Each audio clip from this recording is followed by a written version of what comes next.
Hey everybody, it's time for chapter 3 of The Face on the Milk Carton. I was really happy to see some of your faces today, and I'm glad you're all doing well. I miss you very much. Last we read chapter 2, Reeve and Janny went to get ice cream, and then she was feeling really sick, and now they're on their way home. I'm going to read a little quicker tonight because I want to make sure we're done under 15 minutes, and there's a couple extra pages in this chapter. Here we go. There were no cars in the driveway. Her father couldn't be coaching soccer in this weather, so he would be pulling in any moment now. Her mother must be at the hospital. What day was this? She volunteered 2 days a week. The Johnsons' driveway was separated from Reeve's by a thin row of shrubs over which Megan, Lizzie, Todd, and now Reeve continually backed. Only hours ago, Janny had thought joyously of the day when she, too, learning reverse, would flatten a few bushes.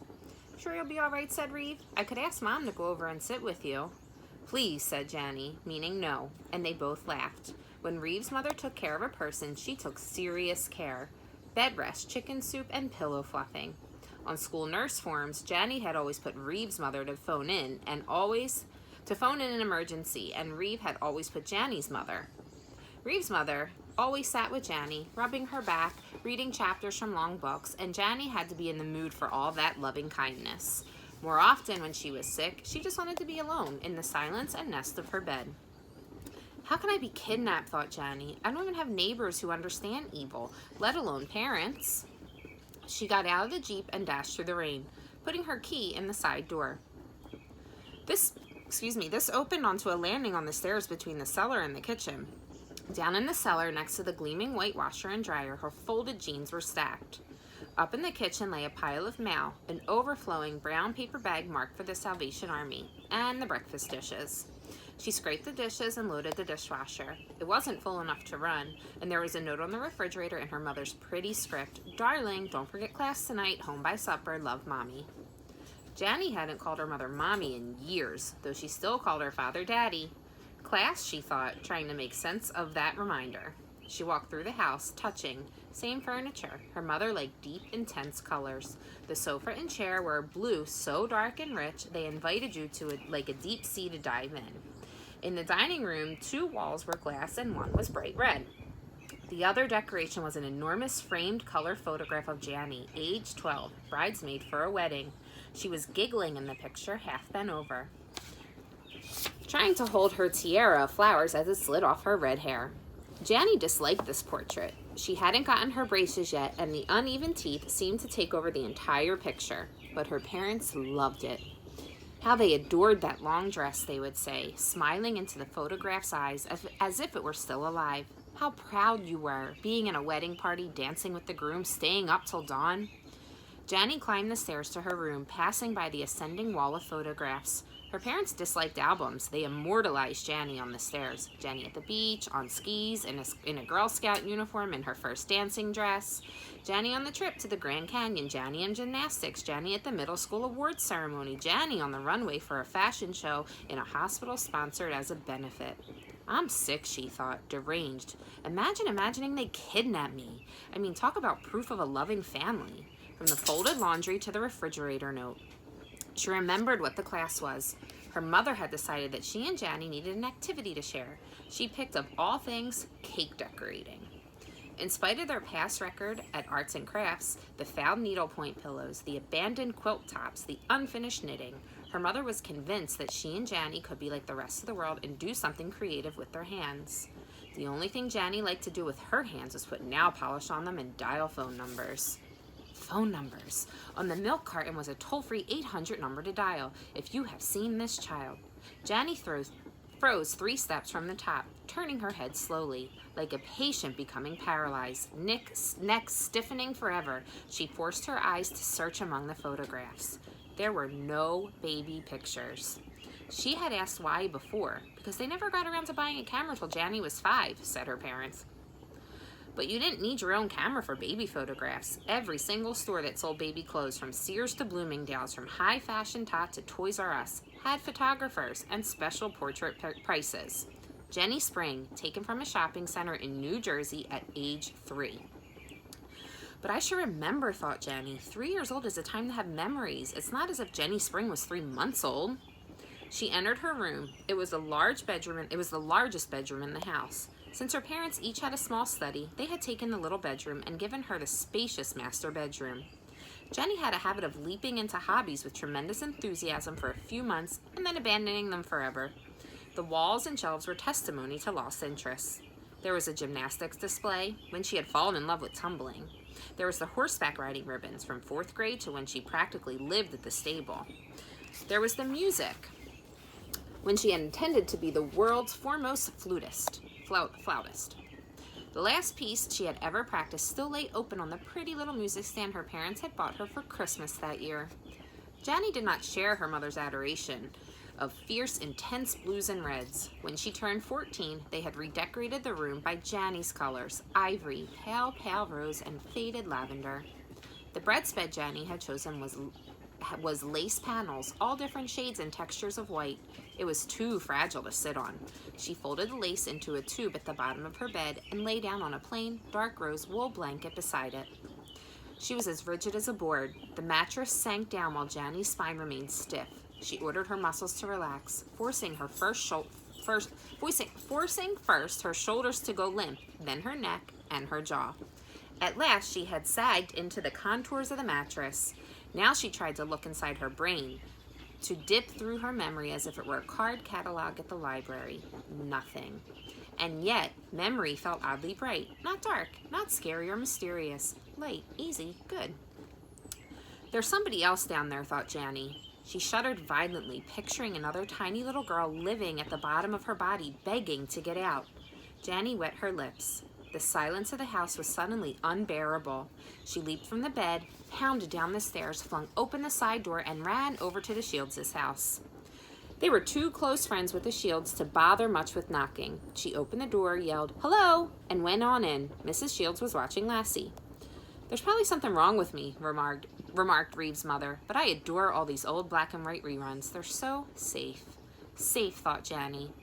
Is not safe, said Reeve, coming into the room. He had his physics lab book with him. The sight of Reeve with an academic text in his hand startled Janny. "Timmy and Lassie are always saving somebody from runaway trains or bottomless swamps or forest fires."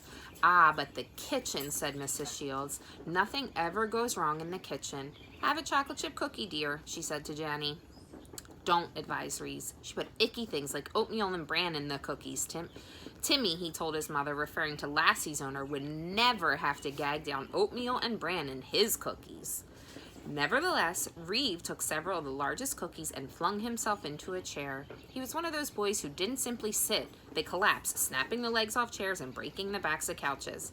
Janny and his mother waited for Reeve to fall on through the floor, but the chair held him once more. "Mrs. Shields," said Janny, "how long have you lived here?" "Darling, I am a rarer avis, a native, a born here. I mean, in this house. 28 years ago, bought it when we were married." "Do you remember when we moved here?" "I certainly do. You were the most adorable 5-year-old who ever drew breath on Romney Road, and your mother was the strictest parent. I shaped up when she moved in, let me tell you."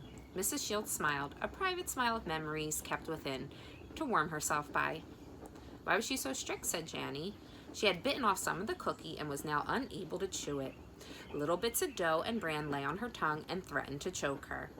"Because you were so bad," said Reeve immediately. He and his mother laughed. "No, Janny was always sweet, good, obedient, and courteous," said Mrs. Shields. "I used to yearn for a Janny among my 4 wild animals." "Why was I such a goody-goody?" thought Janny. "Was I afraid? If they stole me, I should have been afraid of them, not the rest of the world." "Seriously," said Janny. Mrs. Shields watched Lassie. Timmy's mother was wearing her apron. In old television, they always had on aprons. Janny fell into another nightmare by daylight. Her mind plummeted down into the nightmare the way Reeve's muscular body had fallen onto the upholstery. Apron. It was white, heavy, almost as heavy as a canvas. It had a bib. Her mother kept little hard candies in one pocket, and Janny could stretch up and reach her baby hand into the pocket to take out one candy with a cellophane wrapper that crinkled. "My mother doesn't wear aprons," thought Janny. "Life isn't like that now," said Mrs. Shields sadly. "Too many dreadful possibilities out there." By the way, that was a flashback with the apron. "And hardly any lassies to save you." "Mothers have nightmares about their babies, Janny, from drowning in a neighbor's swimming pool to snapping the spine playing football. I think all mothers fear that one dreadful accident when the child dashes out in front of a truck." And when some maniac snatches the child during the 1 second the mother isn't looking. Your mother has always felt that way, Janny. She's always been afraid. For what reason, said Janny. She forced herself to swallow the dead cookie in her mouth. Reeve, becoming a host, which was almost as unthinkable as Reeve becoming a scholar, handed her a Coke. What mother ever needed a reason, said Mrs. Shields. I suppose because you were the only child. I had 3 earlier ones to take my unreasonable fears on. Old Reeve here, I didn't worry about him much because I used up so much worry with the others. She and Reeve began a teasing verbal battle about how much worry he had caused her in his 17 years and was likely to cause in the next 17. Janny stayed till the end of Lassie. The final scene was in the kitchen. Timmy, of course, had a glass of milk. Nobody in old television gave their kids soda. It ended happily ever after, with hugs all around and a barking collie. Oh my goodness, I'm late, cried her mother, throwing open the front door. Her mother never came in the side door. She liked to look around the front hall with its graceful mirror and slender, elegant furniture and into the beautiful living room she had designed. Janny, by any wonderful chance, did you start supper? We have our cake decorating class tonight. We've got to leave in 30 minutes. What's in the freezer? Anything we can microwave? Did you do your homework? How was school? She gave Janny a big hug and a little row of kisses down her cheek toward her throat. Daddy home yet? No. Janny stared at her mother. She tried to imagine her mother as a kidnapper, rushing into a shopping mall and jerking little girls off soda fountain stools. But her mother was elegant, formal. She could imagine her mother raising funds for a scholarship for this little girl, but actually snatching her? Mother liked to conduct her meetings properly, with much consulting of formal rules of order. Oh dear, I hate it when we leave in the evening without seeing him. I hate not having dinner together. I read the other day that most families in America now have separate meals. Each one just grabs a bite on the run, a pizza here, a frozen Weight Watchers casserole there. I think that's so sad. Families no longer sitting down together every evening. And here we are, just like the rest. I hate being like all the rest. Well, you're not, thought Janny. You're a kidnapper. Her mother was beautifully dressed. She hung up her crimson wool coat and slipped on her high, slim heels. Her feet were very long and very narrow, and finding shoes was a real trial. Janny's feet were short and wide. There's nothing in me that's like her, thought Janny. Is it because I have none of her genes? Because she's not my mother? She forced herself to think of Adair Odell, who was so sleek. Adair's mother was a fat, messy woman whose offspring you would expect to be total rugrats.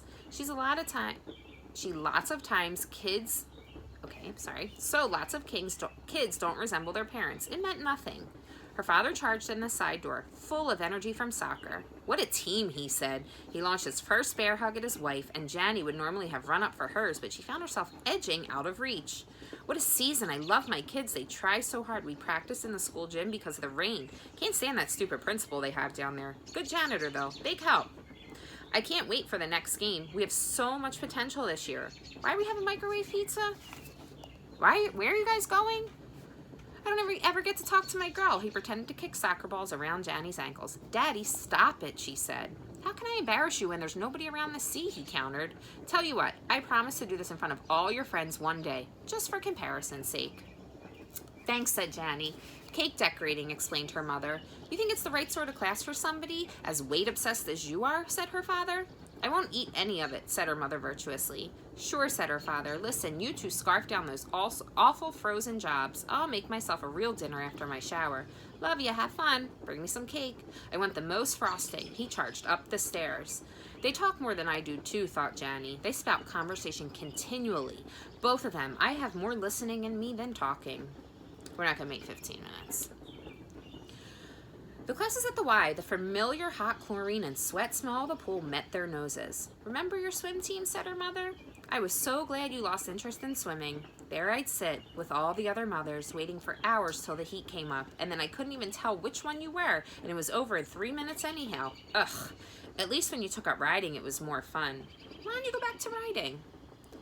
I would have if I had known the alternative was cake decorating, said Janny. Mom, I'm dreading this. We've bombed out of watercolor, decoupage. Well, you couldn't eat any of those. The taste test will make all the difference.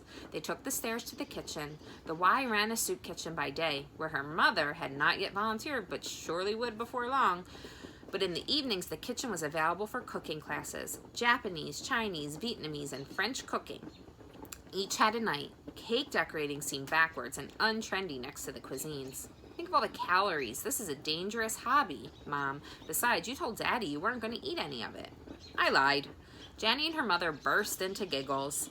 There were 9 in the class. Janny was the only one under 40 and the only one not watching her pounds. I'm going to like this, whispered her mother. Next to you, I'm the skinniest person here.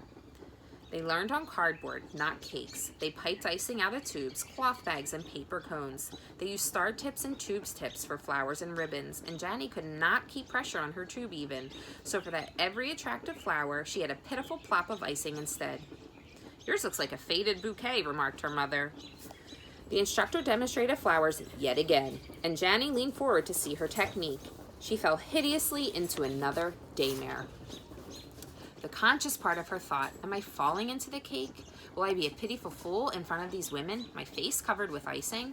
The daymare was white. White flowers, white whipped cream, white ice cream. The pretty woman, the whirling stool at the counter, and white shoes, tiny, shiny white shoes. We were going shoe shopping, thought Janny. But who is we? Who am I? Now you try, said the instructor, putting the tube in her hand, and Janny struggled to make a flower. There was no white icing in the tube. There was a thin line of blue gel instead. She stared at the demonstration cake and saw that while she had been lost in a dreadful white dream, they had changed from flowers to writing. That's just the dogs. Her hand shook, and she tried to write happy birthday. What was the birth date on the carton, she thought. When is Jenny Spring's birthday? Is it mine? And that concludes chapter 3. You have a wonderful night. I love you. Goodbye.